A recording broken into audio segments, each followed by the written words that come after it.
సిద్దిపేట జిల్లా హుస్నాబాద్ అంబేద్కర్ చౌరస్తాలో బీఆర్ఎస్ నాయకులు రాస్తారోకో చేపట్టారు.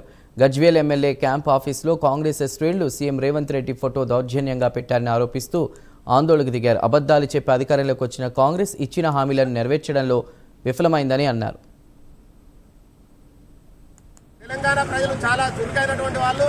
గత కేసీఆర్ గారి ప్రభుత్వ హయాంలో 10 ఏళ్ల కాలంలో సంక్షేమ పథకాలు ఏ విధంగా ఉంటే ఇప్పుడు ఏ విధంగా ఉన్నది ఆలోచిస్తా ఉన్నారు.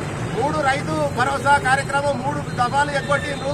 ఒక ఎకరం వేసిందన్నారు. ఆ ఎకరం కూడా సగం మందికి పడ్డా, ఇంకా సగం మందికి వాళ్ళేది. అదేవిధంగా రైతు బీమా అసలే కడతలేరు. 5 లక్షల రైతు బీమా పాలసీ చెల్లిస్తలేరు.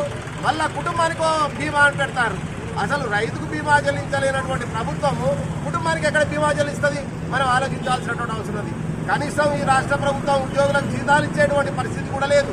రిటైర్మెంట్ అయిపోయి దశాబ్ద కాలంగా 5-6 సంవత్సరాల నుంచి ఎదురు చూస్తున్నటువంటి వాళ్లకు రిటైర్మెంట్ బెనిఫిట్స్ కూడా రాక పాపం వాళ్ళు ఆత్మహత్యలు చేసుకొని